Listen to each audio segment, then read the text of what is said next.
দর্শক সবাইকে স্বাগত জানাচ্ছি চ্যানেল 24 ফেসবুক লাইভে।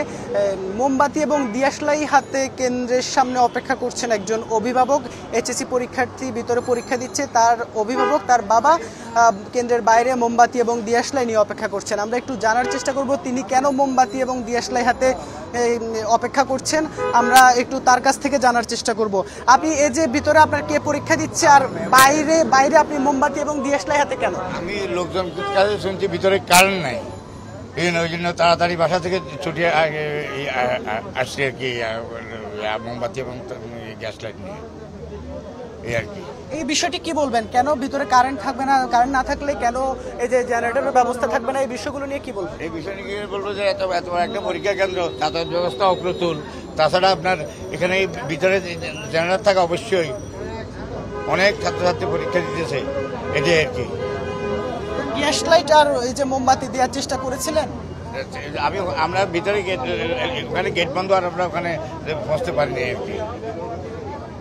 এখন আপনার কি কোনো দুশ্চিন্তা হচ্ছে যে মোমবাতি দিয়ে দিয়াশলাই হাতে অপেক্ষা করছেন, ভিতরে আপনার মেয়ে পরীক্ষা দিচ্ছে, কেমন দুশ্চিন্তা হচ্ছে আপনার এখন যেহেতু কারেন্ট নেই?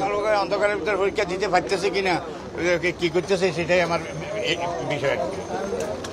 এই আর এমনি কি বলবেন এই যে প্রস্তুতি নিয়ে, এই যে পরীক্ষার প্রস্তুতি, তারা তো আসলে জানতো আজকে বৃষ্টি হবে এবং যে কোনো সময় বিদ্যুৎও চলে যেতে পারে, এই বিষয়টি নিয়ে কি বলবেন? এই বিষয় নিয়ে বলবো যে তারা তো পূর্ব থেকে এটা প্রস্তুতি নেওয়া উচিত ছিল, যে জেনারেটরের ব্যবস্থা করা। এখন এই দিয়াশলাই মোমবাতি আপনার মেয়ের কাছে পৌঁছে দিতে চান কিনা বা কি করবেন? কোথায় কোথায় পৌঁছাবো, ওখান থেকে তো গেটই বন্ধ, কাউকে তো ঢুকতেই দিচ্ছে না। জানার চেষ্টা করেছিলেন কিনা আপনার মেয়ে ভালো মতো পরীক্ষা দিচ্ছে কিনা, বা কীভাবে জানবো?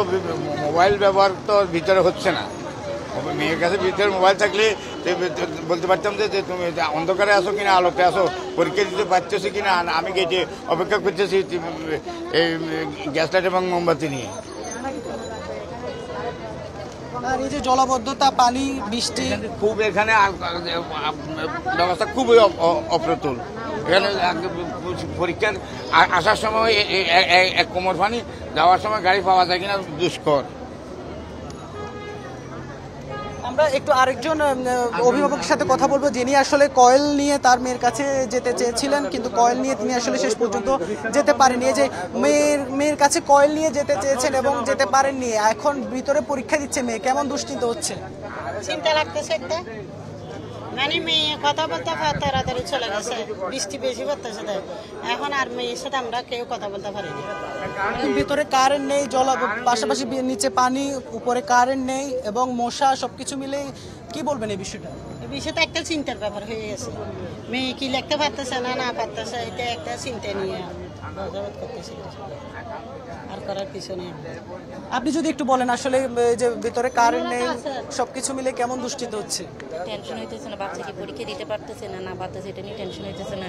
ওরা বলতেছে কি মশা মারবে না, বাচ্চারা ইয়ে করবে, আর মশার কাল জুড়ে জ্বালাইতাম, কেউ অ্যালার্জিও থাকতে পারে, কেউ দুর্গন্ধের জন্য লিখতে পারবে না, এটা অনেক রকম একটা সমস্যা।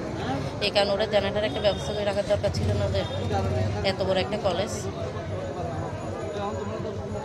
আসলে আমরা শুনছিলাম অভিভাবকদের যে দুশ্চিন্তা, সেই দুশ্চিন্তার বিষয়টি একই চিত্র কিন্তু নগরীর অন্যান্য যে পরীক্ষা কেন্দ্রগুলো আছে সেগুলোরও একই চিত্র, এবং আমরা একটু ব্যতিক্রমী দেখলাম। আসলে ভিতরে পরীক্ষার্থী পরীক্ষা দিচ্ছে, বাইরে অভিভাবক মোমবাতি, দিয়াশলাই, কয়েল এগুলো নিয়ে অপেক্ষা করছে, যেহেতু আসলে পরীক্ষার্থীদের নিরাপত্তার বিষয়টি মাথায় রেখে তাদেরকে কেন্দ্রের ভেতরে ঢুকতে দেওয়া হয়নি, যেটি আসলে পরীক্ষার্থীদের নিরাপত্তা এবং কেন্দ্রের নিরাপত্তা সবকিছু মিলে।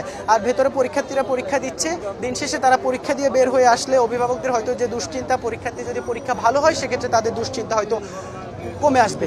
তো এই ছিল আমার কাছে চট্টগ্রামের কাপাসঘোলা কেন্দ্র থেকে, কাপাসঘোলা সিটি কর্পোরেশন কাপাসঘোলা কলেজ কেন্দ্র থেকে এইচএসসি পরীক্ষার্থীদের সবশেষ।